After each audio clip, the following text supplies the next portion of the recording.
మీరు ఎప్పుడైనా ఫ్లూట్ చూసారా? ఇది బ్యాంబూ స్టిక్ లాంటి దాంతో తయారు చేస్తారు.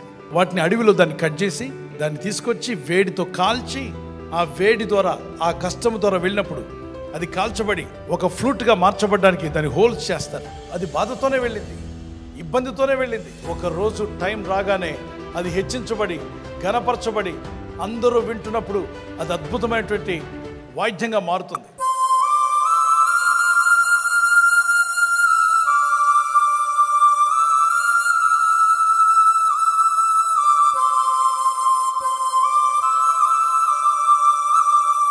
అమ్మమ్మ నాకు శ్రమలొద్దు అన్నట్లయితే పొయ్యిలో కాలిపోయే కర్రగా ఉంటుంది, ఉపయోగం లేదండి.